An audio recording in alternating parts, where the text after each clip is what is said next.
네, 오늘은 이 부활주일이죠. 지난주 고난주간을 통해서 또 예수님이 하나님이란 그리스도란 증거로 부활하셔서 하늘 보좌에 앉으시고 영으로 성령으로 우리 함께 하시는데, 우리 부활하신 주님의 은혜, 우리 영광의 박수를 한번 올려드리면 좋을 것 같아요. 네, 감사합니다. 옆 사람에게 축복해 주시죠. 네, 이 부활의 신앙을 가졌으면 좋겠습니다 하고 축복 한번 해주세요. 네, 감사합니다. 오늘 이 부활주일에 하나님께서 오늘 어김없이 말씀으로 임하여 주실 줄 믿습니다. 창세기 21장 1절에서 21절 말씀을 제가 대신 봉독해 드립니다. 여호와께서 말씀하신 대로 사라를 돌보셨고 여호와께서 말씀하신 대로 사라에게 행하셨으므로 사라가 임신하고 하나님이 말씀하신 시기가 되어 노년에 아브라함에게 아들을 낳으니 아브라함이 그에게 태어난 아들 곧 사라가 자기에게 낳은 아들을 이름하여 이삭이라 하였고 그 아들 이삭이 난 지 8일 만에 그가 하나님이 명령하신 대로 할례를 행하였더라. 아브라함이 그의 아들 이삭이 그에게 태어날 때 100세라. 사라가 이르되 하나님이 나를 웃게 하시니 듣는 자가 다 나와 함께 웃으리로다. 또 이르되 사라가 자식들을 젖먹이겠다고 누가 아브라함에게 말하였으려마는 아브라함이 노경에 내가 아들을 낳았도다 하니라. 아이가 자라매 젖을 떼고 이삭이 젖을 떼는 날에 아브라함이 큰 잔치를 베풀었더라. 사라가 본즉 아브라함의 아들 애굽 여인 하갈의 아들이 이삭을 놀리는지라. 그가 아브라함에게 이르되 이 여종과 그 아들을 내쫓으라. 이 종의 아들은 내 아들 이삭과 함께 기업을 얻지 못하리라 하므로 아브라함이 그의 아들로 말미암아 그 일이 매우 근심이 되었더니 하나님이 아브라함에게 이르시되 내 아이나 내 여종으로 말미암아 근심하지 말고 사라가 내게 이른 말을 다 들으라. 이삭에게서 나는 자라야 내 씨라 부를 것임이니라. 그러나 여종의 아들도 내 씨니 내가 그로 한 민족을 이루게 하리라 하신지라.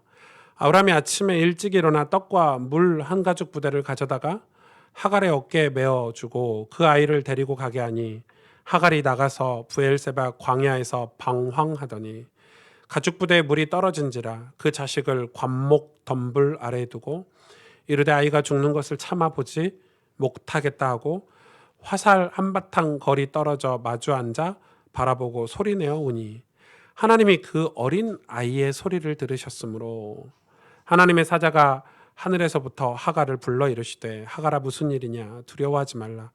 하나님이 저기 있는 아이의 소리를 들으셨나니 일어나 아이를 일으켜 내 손으로 붙들라. 그가 큰 민족을 이루게 하리라 하시니라.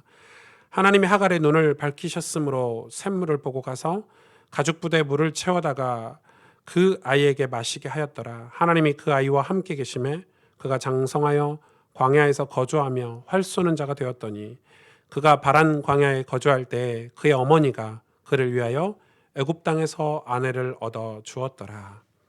아멘. 여러분 살면서 사기 한 번씩 당해보셨죠? 네. 아마 안 당하신 분은 앞으로 한 번씩은 당할 겁니다. 네.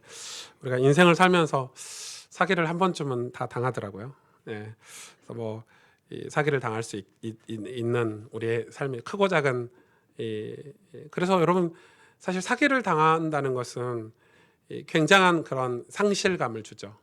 그냥 주고 제가 되게 잘 아는 어떤 한 그 분이 이렇게 부모님께 유산을 좀 물려받은 거예요. 그래서 유산 물려받은 거를 어떻게 알고 이 보이스피싱이 이렇게 전화가 와가지고 그 돈을 다 빼갔어요.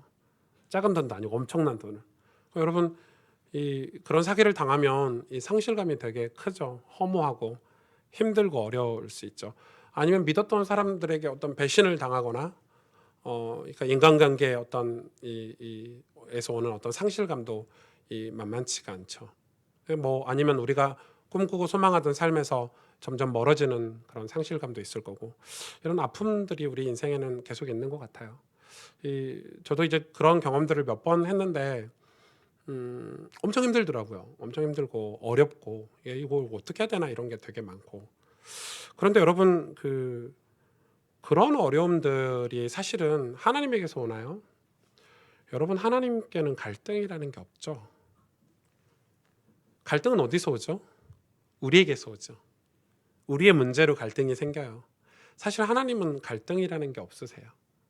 그런데 여러분, 대다수 우리가 겪는 그런 상실감, 갈등, 문제는 다 누가 뿌린 씨죠? 우리가 살면서 뿌린 씨죠. 거기서 오는 열매들이고 거기서 오는 결과들이 대다수예요. 거의 대다수가 그래요. 물론 사회적인 어떤 모순이나 어떤 조직의 모순에서 오는 것도 있지만 거의 내가 겪는, 저는 제가 뭐 나이가 엄청 많진 않지만 인생의 절반을 살았다고 생각을 하는 지금 타이밍에 제가 이렇게 30대, 40대 겪었던 그런 어려움들은 대다수 1, 20대 때 젊을 때 제가 뿌렸던 씨앗들이 오는 거예요. 그런 것들이 돌고 돌아서 내게 와요. 근데 우리는 그걸 잘 모르죠.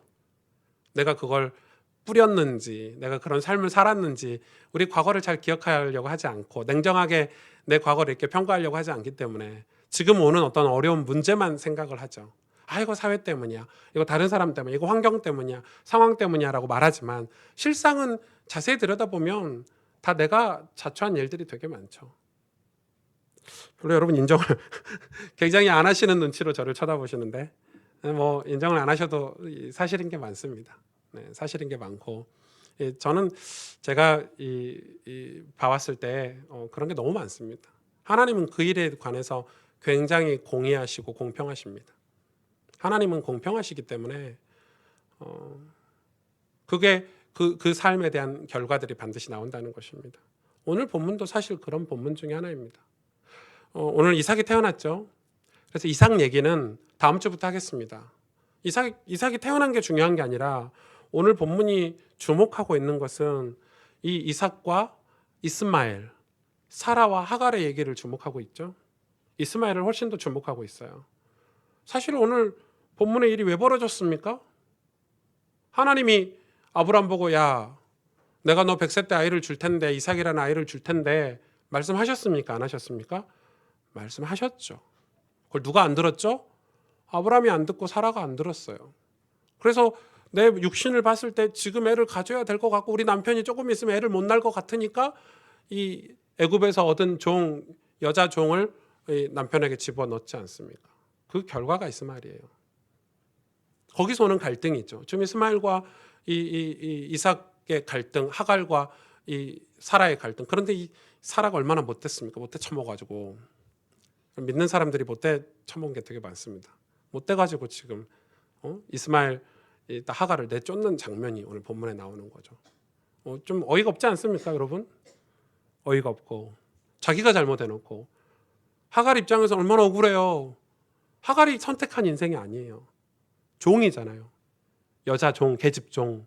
종은 그 당시에 지금 개념하고 완전 달라요. 그때 종은 물건이에요, 물건. 사라가 너 주인에게 들어가, 애 낳아 해서 낳은 아이예요. 근데 이제 와서 이 갈등, 그 문제, 그 원인을 다 뒤집어 씌워서 내쫓는단 말이죠. 그러니까 지금 그런 장면이 오늘 본문에 기록돼 있어요. 근데 우리가 여기서 좀 살펴볼 것은 우리가 그러면은 제가 지금 왜 지금 개혁을 이야기하고 있죠? 이 개혁은 제도적인 개혁을 얘기하는 게 아니에요. 조직을 개혁하자 이것도 아니에요. 우리가 하려고 하는 개혁은 구원이 하나님의 구원의 역사가 하나님의 그 성령의 역사가 하나님의 말씀이 성취되는 그 구원의 역사가 우리 삶에 우리 가정에 이루어지기 위해서 하는 개혁을 얘기하는 거예요. 그런데 우리는 지금 왜 우리 삶에 구원이 일어나지 않고 우리 삶에 왜 하나님의 성령의 역사가 일어나지 않느냐 이렇게 생각을 하죠. 그걸 뭐 사회 탓을 하고 환경 탓을 하는데 실상은 내 문제 아닙니까? 내 안에 있는 어떤 것을 개혁하기 위한 거예요. 여러분, 예수님이 이 사역을 하시다 공생의 사역을 하시다가 부자 청년이 예수님에게 찾아옵니다. 그럼 잘 아시죠? 엄청 부자인가 봐요. 부자 청년이 와서 이제 소문을 들은 거죠. 와, 저 예수라는 사람을 만나면, 예수라는 선생님을 만나면 구원받을 수 있대, 뭐 천국에 갈 수 있대, 뭐 이런 얘기를 들은 거예요. 찾아왔어요. 내가 어떻게 하면 구원받을 수 있습니까?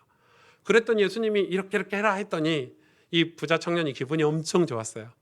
선생님이요, 당신이 지금 말한 그렇게 하라는 걸 저는 다 하고 있습니다. 의기양양했죠. 기분이 너무 좋았어요.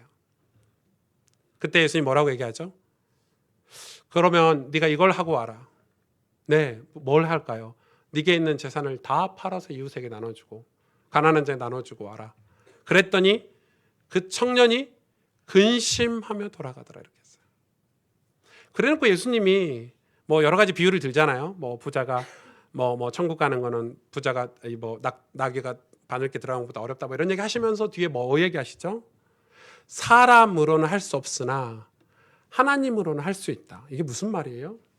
지금 그 부자가 재산을 팔아서 나눠주는 걸 얘기하는 거예요? 아니죠. 그 부자 청년이 가지고 있는 약점이죠. 근데 그 약점이 돈이란 말이에요. 부자란 말이에요. 그 하나님이 그 부자 청년에게 임해야 구원이 있는데 부자 청년의 인생에 찾아오셔야 구원이 있는데 그 자리에 자기의 의의가 딱 자리 잡고 있는 거예요. 그 청년의 약점은 부자였어요. 우리는요. 우리도 다 그런 약점들이 있는 거예요. 어떤 사람에게는 도덕심이 있고 어떤 사람에는 어떤 의의가 있고 모든 사람에게 가지고 있는 자기의 어떤 주인 노릇하고 있는 게 있단 말이에요. 그래서 그게 죽고 사라져서 예수로 살아야 되는데 나는 죽고 예수로 살아야 되는데 내 자아는 죽고 내 안에 성령이 계셔야 되고 역사하셔야 되는데 그게 죽지 않아요. 왜요? 창피하거든요. 그걸 드러내기가 치부를 드러내니까 내 고집과 아집이 깨져야 되는데 그게 수치스럽게 느껴지는 거예요. 예수님이 그 이야기를 하고 있는 거예요.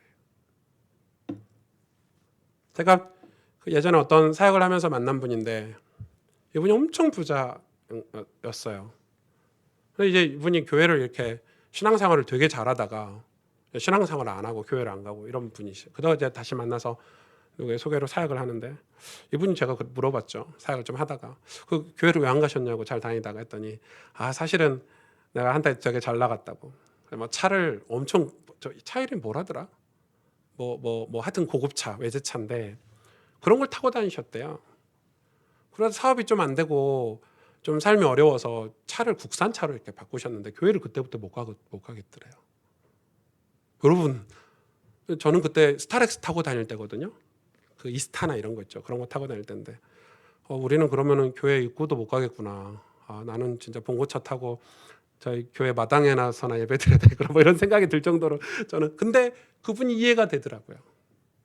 인간이 그래요. 그게 교회 다니는 이유였던 거죠.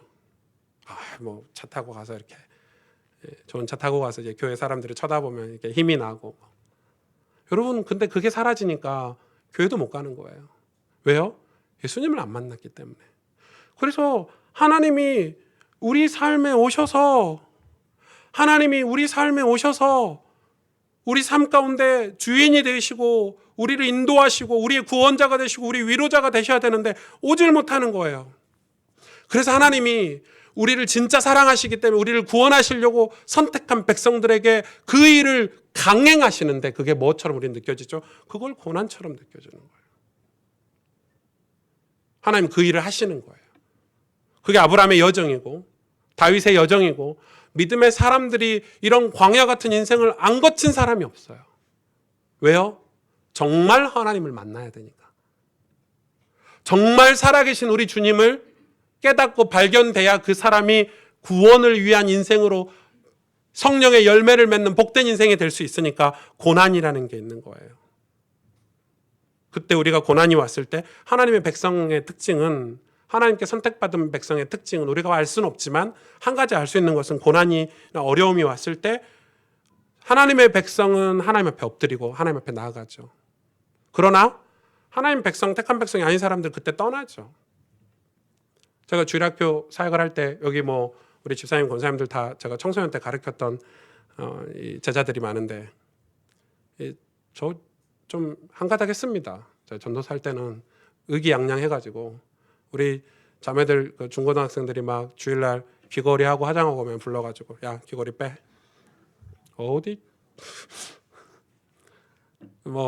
다는 안 그랬지만 또 애들이 하도 지각을 많이 하는 예배 시간에 9시 되면 예배 시간이 9시였거든요. 9시 되면 문 잠궈. 교사들이 못 들어와가지고 예배 안에 밖에서 쩔쩔매고 제가 문 다 잠그고 제가 옛날에는 좀 한성격 했습니다만은 애들 막 제 앞에서 귀걸이 빼고 막 화장한 거 지우고 지금은 저 완전 천사 됐습니다. 완전 천사. 지금 뭐 문도 안 잠그고 여러분 복 받은 줄 아시길 바랍니다. 그 옛날에 중고등 사역할 때 한동안은 뭐 여러분 그때 저한테 혼난 친구들이 여기 다 계세요. 사정없이 혼났죠. 어디 갔어? 여기 아침 일부 예배 때 앉아 있더. 얼마나 혼났는지 몰라요. 야, 너 신앙생활 똑바로 안 할래? 여러분 제가 여러분한테 지금 존댓말 하잖아요. 옛날에는 중고등 하니까 야, 너 그딴 식으로 신앙생활 할 것 같으면 가. 교회 나오지 마. 가슴에 비수 꼽는 말이잖아요. 얼마나 가슴이 아프겠어 전도사가 학생들한테. 근데 그게요. 밤새 기도하고 사랑하는 마음으로 얘기하는 거예요. 너 예배 그딴 식으로 드릴 거면 나오지 마. 예배 가. 제가 그랬거든요. 지금 그러는 게 아니고 그럴 때 가시면 안 돼요. 네. 그러면 일단 근데 놀랍게 그러면요 딱 두 가지예요. 그러나 물론 그렇게 반응하는 아이들한테만 그런 얘기를 하죠. 그런 아이들 대다수가 막 울고 저는 참 잘못했어요 이러고 하나님 앞으로 가까이 오죠. 그런데 신앙생활 똑바로 해라 제대로 해라 하면요 전사님 신경 쓰지 마세요. 제 신앙 제가 알아서 할게요. 와, 제가 비수를 꼽는 게 아니라 제가 비수를 막 대를 받는 거죠. 왜 신경 쓰세요? 이런 친구들 좀 신앙생활 안 합니다. 진짜로 하나도 안 합니다. 제가 그 고등학교 졸업하고 고등학교 제 모교를 한 두세 번 찾아갔는데 선생님한테 진짜 많이 맞았거든요. 그 수학 선생님한테 진짜 많이 맞았어요. 제가 하도 까불다가 많이 맞았는데 학교 가니까 이제 나이가 들어서 이렇게 가니까 선생님이 그때 내가 너 때린 거 미안하다 말하시면서 농담하시더라고요. 근데 하는 얘기가 있으세요. 야, 나한테 맞았던 애들 학교를 늘 찾아온다. 안 맞은 애들 안 찾아와야? 이러면서 그러시더라고요. 지금 주님이 다시 오시죠? 안 믿으세요? 안 믿기세요? 예수님 다시 재림하시잖아요. 처음 들어보세요?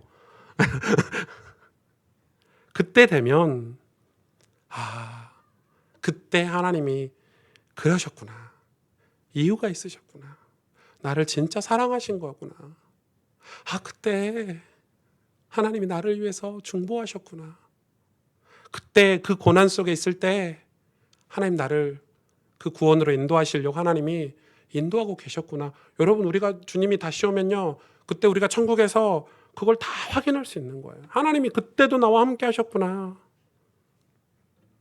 우리는 지금 신앙생활 하면서 우리가 해야 될 일이 있는 거예요.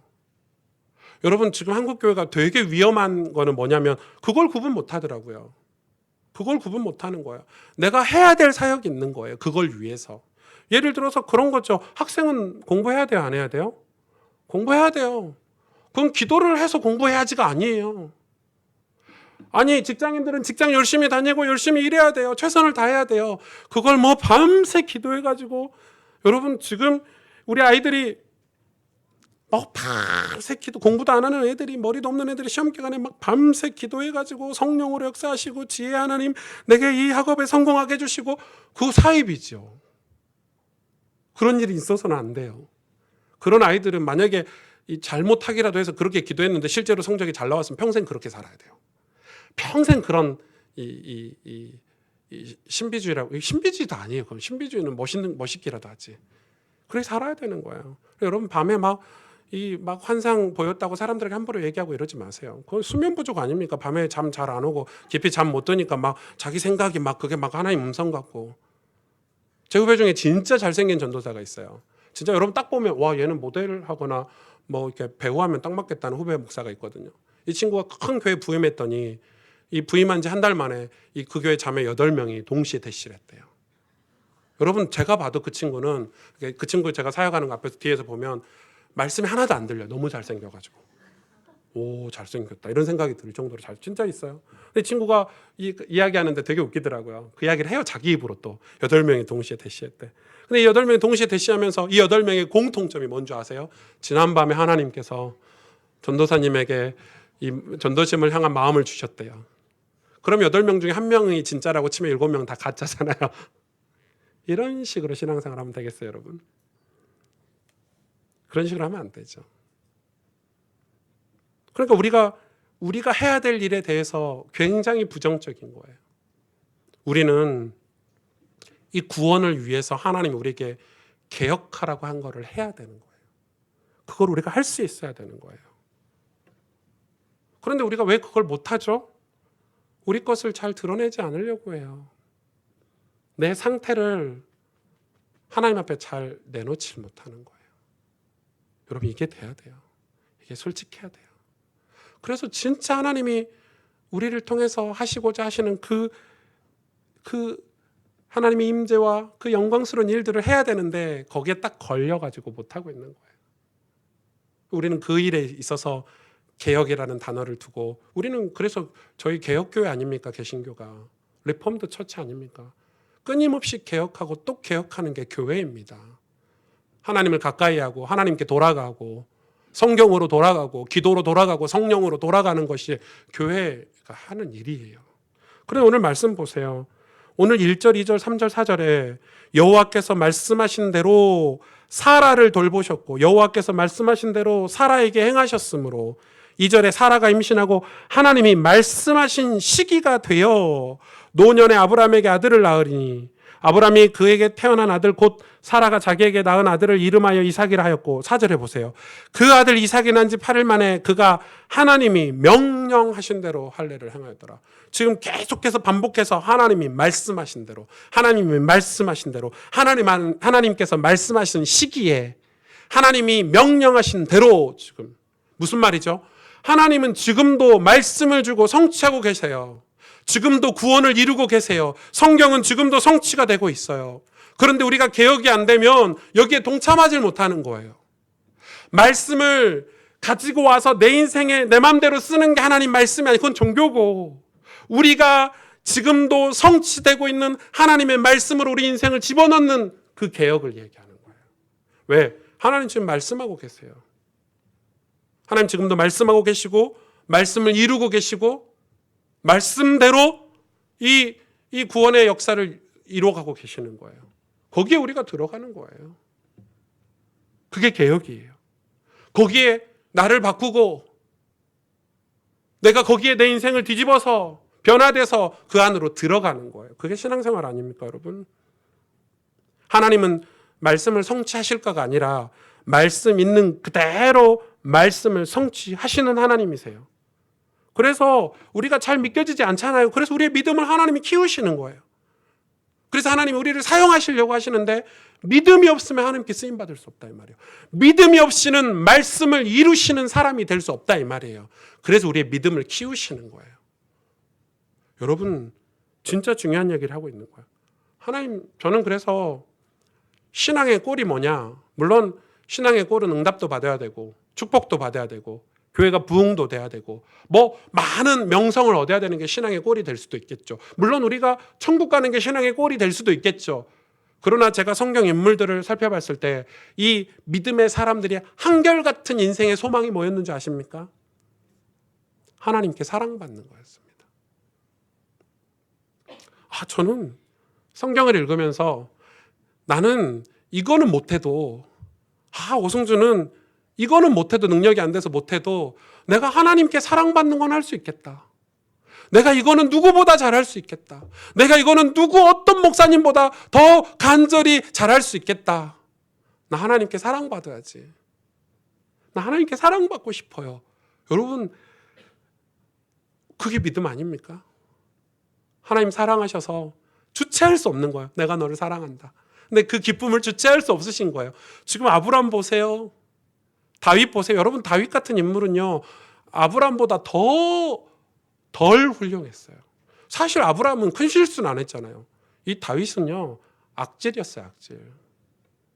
자기가 원하는 여자를 얻기 위해서 자기의 충신, 사랑하는 자기의 부하를요, 전장에 내보내서 죽였어요. 하나님이 축복하셨는데도 자기의 왕권을 자랑하기 위해서 인구조사를 하고요. 하나님이 하지 말라고 그랬거든요. 그런데도 하나님은 다윗을 편애하시고 사랑하셨어요. 왜요? 다윗이 그 큰 잘못을 하고서도 하나님을 찾았어요. 그러면 우리가 하나님 이상한 하나님이네. 죄 지은 다윗을 왜 사랑하셔? 우리는요. 지금 여러분, 우리가 도덕을 배우는 게 아니에요. 우리는요, 오승주는요, 저 예수님 없으면 구원 못 받아요. 저 하나님 나 사랑 안 해주시면 내 죄 해결 못 해요. 여러분, 우리가 열심히 사는 걸로 부자는 될 수 있고 최선을 다해서 사는 걸로는 훌륭하게 살 수는 있지만 죄 문제는 오직 십자가 사건으로만 해결돼요. 우리가 지옥에 안 가고 천국 가는 문제는 오직 예수 그리스도의 보혈의 능력으로만 가능해요. 여러분, 이걸 성경을 통해서 우리가 정확하게 확신할 수 있어야 돼요. 하나님께 사랑받는 거예요. 사랑받았더니 내 상처가 드러나고 내 연약함이 드러나는 게 부끄럽지 않더라고요. 하나님께 사랑받았더니 괜찮더라고. 아, 나는 원래 연약함이. 여러분, 그렇잖아요. 제가 저희 집사람, 저희 아내한테 제 연약함을 다 드러내요. 왜요? 나를 다 이해하는, 사랑하는 내 아내니까. 안 그래요? 저희 아내한테서 제가 집에 가서 항상 양복 입고 이렇게 드라이하고 이렇게 와이프 일어나기 전에 일찍 일어나가지고 넥타이 메고 이렇게 앉아있다고 생각해 보세요. 밥 먹을 때마다 예의를 갖추고. 여러분, 집에서 그럼 스트레스 받아서 어떻게 살아요? 집에서는 반바지 입고 방구도 끼고, 물론 방구 끼는 거 싫어하는데 저희 집사람이. 예. 여러분, 하나님께 저는 사랑받고 싶은 거예요. 그게 믿음인 거예요. 완전 믿는 거예요, 하나님을. 그런데 보세요. 이 사라가 이제 애를 낳았어요. 사라가 임신하고 애를 낳는데 사라가 믿어서 낳았어요? 사라가 준비해서 낳았어요? 아니죠. 사라는 애가 임신하기 전까지 안 믿었죠. 심지어는 하나님이 천사를 보내서 사라에게 야, 너 내년에 애 낳을 거야 했는데 뭐라고 그랬어요? 비웃었대요. 그 비웃음이라는 단어하고 하나님이 그 아들 이삭이라는 이름, 하나님이 웃으심이여라는 단어하고 똑같은 단어인 거 아세요? 이삭은 비웃음이라는 단어도 포함되어 있어요. 하나님이 재밌으신 하나님이세요. 그 쪼크를 집어 넣어놨어요, 이름에다가. 평생 기억해라. 너 비웃었지? 내가 너 이삭 준다고 하고 언약의 백성, 예수 그리스도, 너를 통해서 예수 그리스도를 낳게 하는 내 아들 이삭을, 이 아들을 주겠다 했는데 너 비웃었지 해서 이름을 아예 그렇게 지어놓은 거예요. 사라는 평생 이삭이라고 부를 때마다 비웃음이라는, 내가 하나님 믿지 않았었지 이렇게 생각할 거예요. 지금 그래서 낳았어요. 사라가 낳고 보니까 사실이거든요. 진짜네?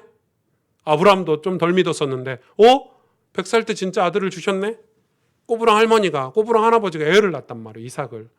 하도 어이가 없어서 이 아브라함이 노경에 뭐라고 돼 있죠? 이 7절에 아브라함이 전도할 필요가 없어. 사람들한테 뭐라고 얘기합니까? 아브라함의 노경에 내가 아들을 낳았도다. 이게 전도예요. 왜? 사람들한테 다 사람들이 하나님이 오셔서 너 아들 100살 때 아들 낳겠다 했는데 사람들도 안 믿고 자기도 안 믿었어요. 말도 못했어요. 창피해서. 그런데 아들을 진짜 낳았어요. 그래서 뭐라고 얘기하고 다닙니까? 노경에 아들을 낳았다. 이게 끝이에요. 그런데 중요한 건 문제가 생긴 거예요. 이삭을 낳고 잔치를 베풀었어요. 잔치, 우리도 돌잔치 같은 거 하잖아요. 이스라엘 문화의 특징은 아이들이 젖되기 전에 많이 죽는데요. 젖될 때 큰 잔치를 한대요. 왜냐하면 젖되기 전에 너무 많은 아이들이 죽는데요. 옛날에. 그래서 젖되기만 해도 얘는 살 확률이 높다. 이래서 젖될 때 큰 잔치를 벌이는 게 이스라엘 문화의 그런 관습이에요. 그러니까 지금 이삭이 한 3-4살 정도 됐을, 2-3살 정도 됐을 때쯤 잔치를 벌였겠죠. 잔치를 베풀어서 막 신나는데 사라가 보니까 하갈의 아들 이스마엘, 이삭보다 훨씬 크죠.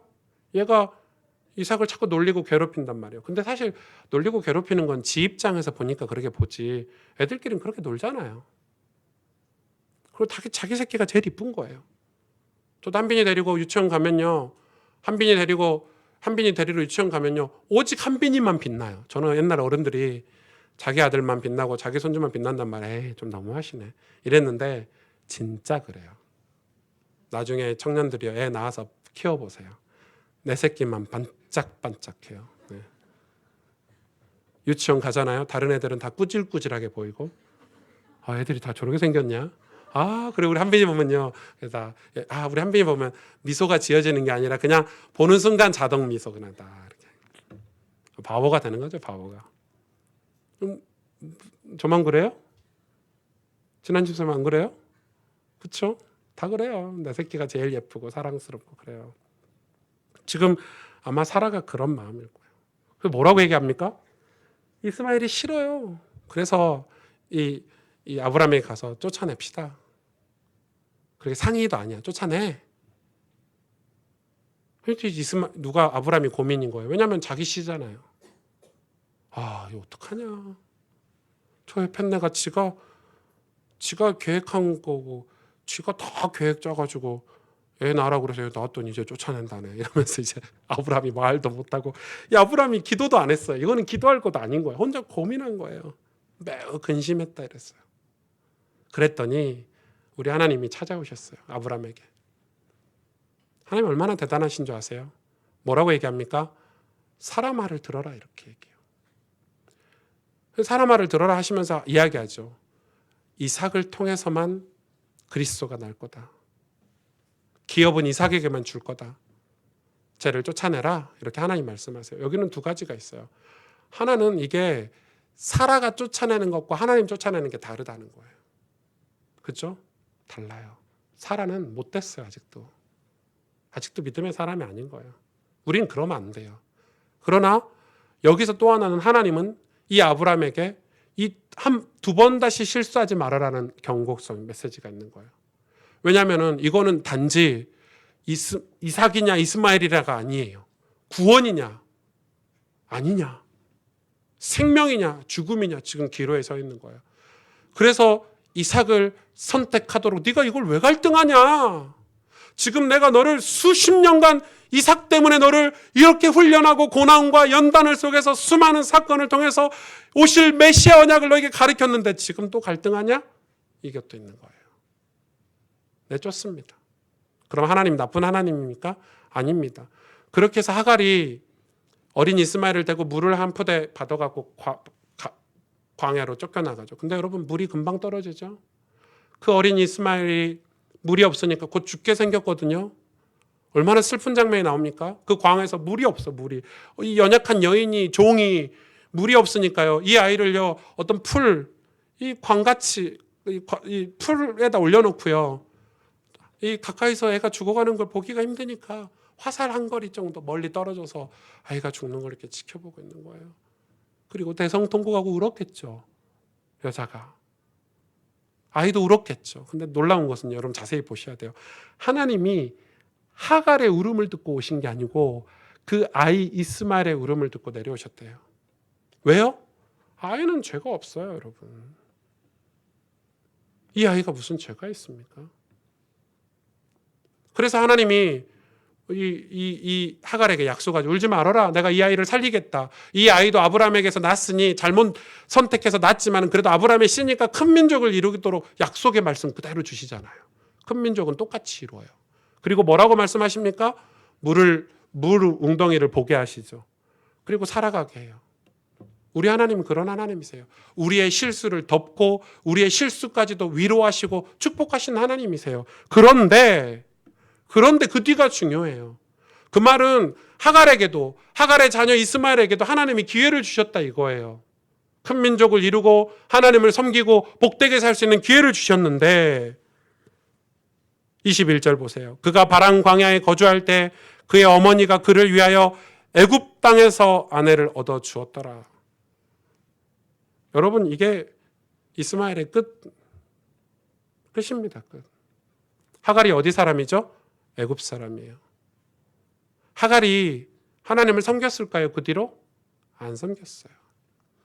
그 뒤로 하나님을 예배했을까요? 예배드리지 않았어요. 애굽으로 돌아갔고 자기 아들이 컸을 때 하나님이 지켜주셔서 건강하고 장성한 아이가 됐는데 그때 애굽 여자를 아내로, 이거는 단지 결혼을 얘기하는 게 아니에요. 하갈의 상태를 얘기하는 거예요. 여러분 하나님에게서 멀어지는 거예요. 지금 하갈이 하나님에게 충분히 기회를 받고 언약의 백성으로 하나님 앞에 쓰임받을 수 있는 민족이 될 수 있었는데 점차 다시 원래 자기의 고향 애굽으로 돌아가 버렸어요. 이게 하갈의 그릇된 선택인 거예요. 저는 이런 분들 너무 많이 봤어요. 이건 너무 많이 봤어요. 하나님이 분명히 책임지신다고 약속하셨는데 점차 하나님에게서 멀어진 인생, 점차 멀어지는 거예요. 결국은 이 애굽으로 돌아가고요, 이스마엘에게 애굽 여자를 얻어주고 끝나버렸어요. 거기서 기록이 끝나요. 여러분, 우리가 그런 신앙생활을 할 수 있단 말이에요. 우리가 잘못하고 우리가 실수해서 낳은 결과들을 가지고 우리는 하나님 앞에 갈 수 있어야 돼요. 하나님을 가까이 해야 돼요. 왜요? 왜 그렇게 해야 되죠? 하나님을 가까이 할 때라야 우리 인생이 재정립이 되고 우리 인생이 제대로 질서가 잡히고 빛 되시고 소망 되신 하나님을 가까이 해야지만 우리 인생이 정상 궤도로 돌아올 수 있어요. 여러분, 내 안에 어둠이 있는데, 어둠이 내 안에 가득한데 어둠 속에서 살면 어둠이 해결이 됩니까? 세상 문제가 세상 법으로 해결이 됩니까? 안 되죠. 빛이 내 안에 들어와야 고통스럽지만 어둠이 물러가는 거예요. 내 안에 썩어지고 있어요. 썩고 있어요.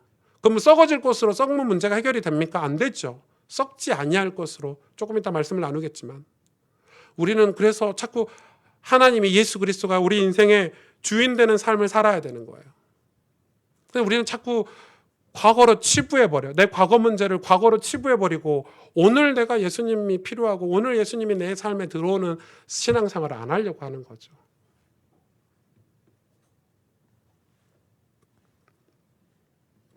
말씀을 정리하겠습니다. 느헤미야, 우리 새벽기도 때 봤던 느헤미야 8장 13절을 한번 보실까요? 13절에서 느헤미야에 보면 이런 말씀이 있습니다. 그 이튿날 뭇 백성의 족장들과 제사장들과 레위 사람들이 율법의 말씀을 밝히 알고자 하여 학사 에스라에게 모여서 율법에 기록된 바를 본즉 여호와께서 모세를 통하여 명령하시기를 이스라엘 자손은 일곱째 달 절기에 초막에서 거할지니라 하였고, 여기서 초막은 거기에서 말씀 받는, 그러면서 15절 보세요. 또 일렀을 때 모든 성읍과 예루살렘에 공포하여 이르기를 너희는 산에 가서 감람나무 가지와 들감람나무 가지와 화석류 나무 가지와 종려나무 가지와 기타 무성한 나무 가지를 가져다가 기록한 바를 따라 초막을 지으라 하라 한지라. 이게요 굉장히 중요해요. 여러분, 이스라엘 백성이 성전을 재건하고 학사 에스라 앞에 모여가지고 말씀을 듣고 은혜를 받았죠. 그리고 제자들이, 지도자들이 따로 모여서 엑스라에게 말씀을 깨닫는 훈련을 따로 받았어요. 그 뒤로 나온 말씀이 뭐냐면 초막을 지으래요. 근데 이 초막을 그냥 지으라고 안 하고 무슨 나무 가지, 산에 가면 나무가 얼마나 많아요. 근데 그 가지 이름을 다 얘기하시고 기록한 대로 초막을 지으라고 했어요. 이게 무슨 의미가 있죠? 우리가 말씀 받고 은혜를 받았는데 우리 삶으로 돌아가서는 원위치 된다는 걸 하나님 다 알고 계세요.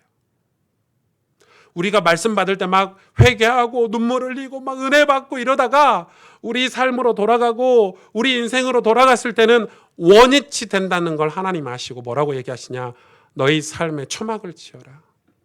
곳곳에 초막을 지어라. 근데 초막을 지을 때 그냥 대충 아무렇게 짓지 말고 하나님이 기록한 대로, 명령하신 대로 초막을 지어라. 내 자존심 버려야 돼. 여러분, 제사장이, 지도자들이, 관원들이 산에 가가지고 나무를 종류대로 자르는 것 자체가 쉬운 일이 아니잖아요.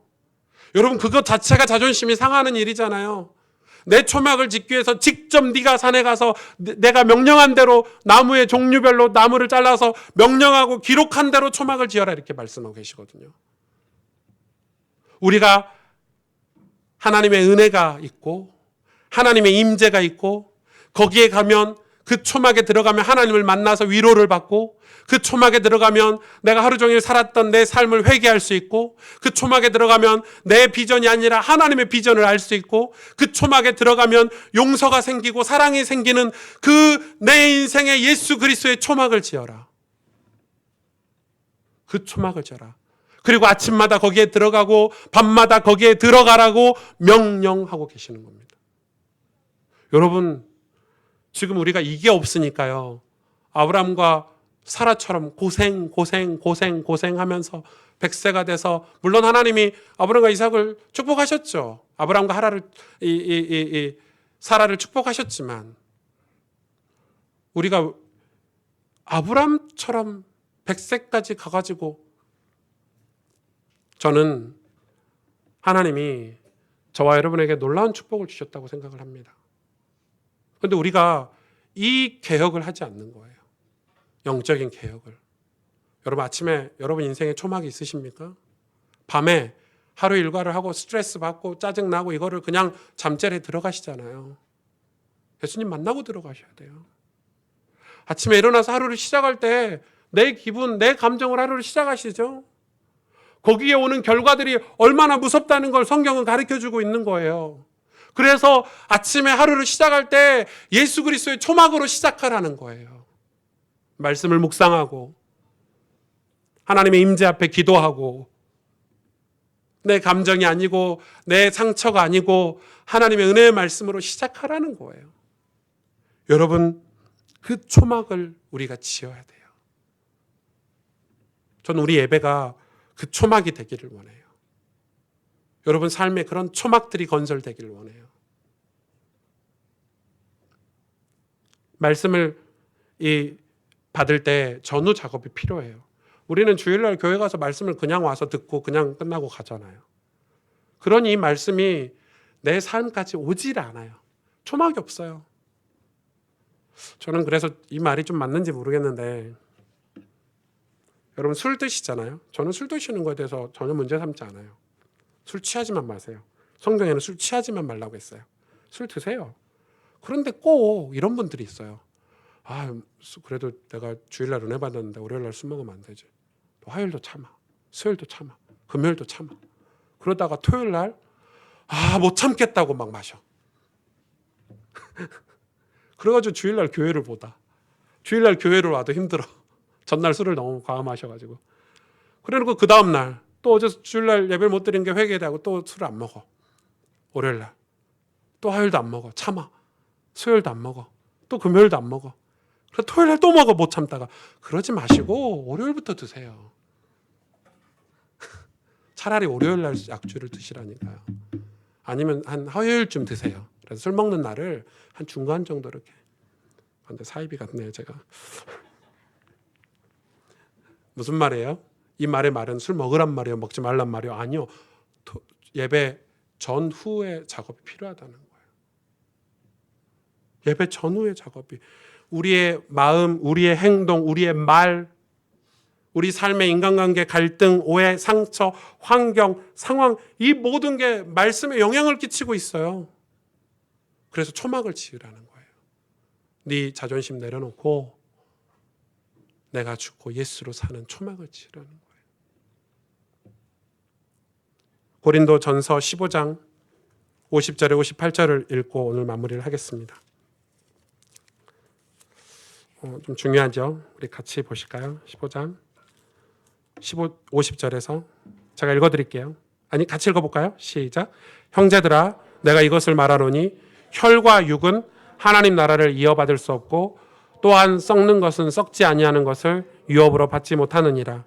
보라 내가 너희에게 비밀을 말하노니 우리가 다 잠잘 것이 아니요 마지막 나팔의 순식간에 홀연히 다 변화되리니. 여기서 보세요. 느헤미야가 나팔을 불었죠.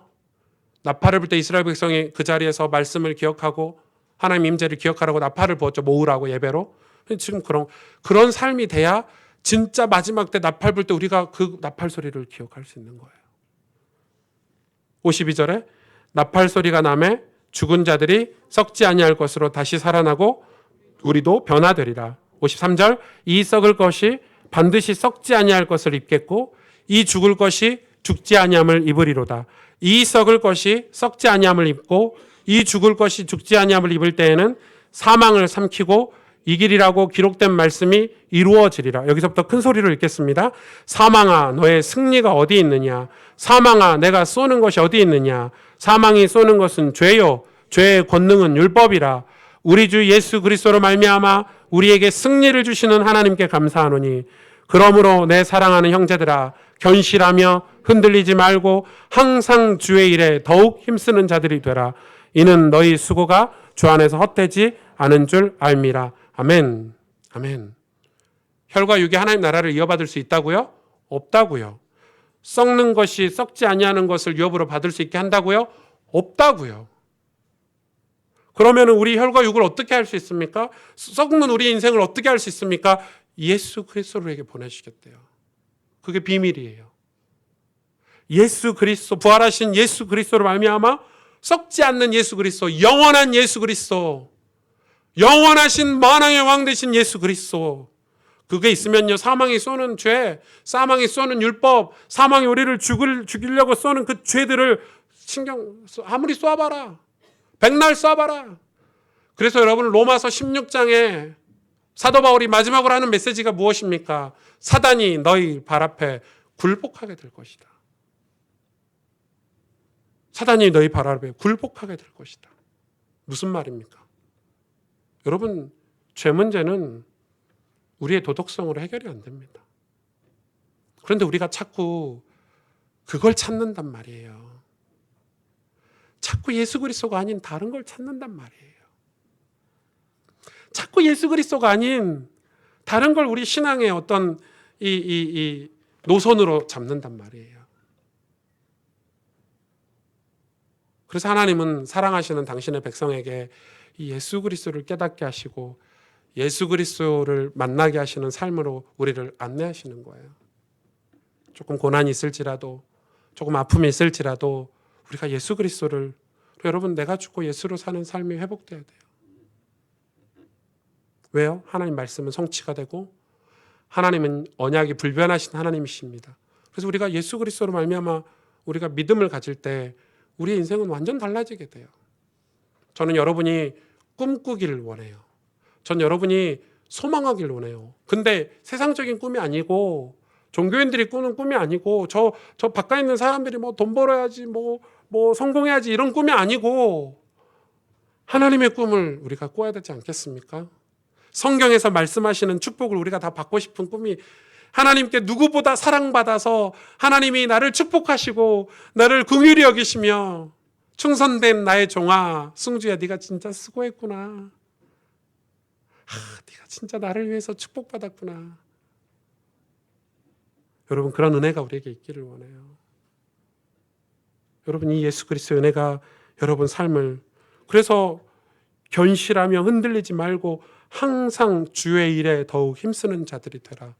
이것은 교회 일 하라는 말이 아니라 여러분 삶에 예수 그리스도를 만나는 일에 성실하라는 거예요. 초막을 지으시길 바랍니다. 여러분 인생의 초막이 은혜의 초막, 그죠? 그곳에 들어가면 예수님을 만날 수 있는 초막, 하나님 말씀을 묵상하고 하나님이 나를 향한 어떤 계획을 갖고 있는지 알 수 있는 초막. 내가 진짜 힘들어 죽겠는 거예요. 막 죽겠는, 하루 종일 살면서 막 괴롭고 지치지만 내가 그 은혜의 초막에 들어가면, 그 자비의 초막, 긍휼의 초막에 들어가면 다시 살아나고 하나님 은혜로 다시 회복되고 치유되고 죄에서 돌이킬 수 있는, 그래서 하나님의 꿈을 꿀 수 있는 그 초막이 여러분 삶에 건설되기를, 곳곳에 여러분 인생 가운데 건설되기를 주님의 이름으로 축복합니다. 함께 기도하겠습니다.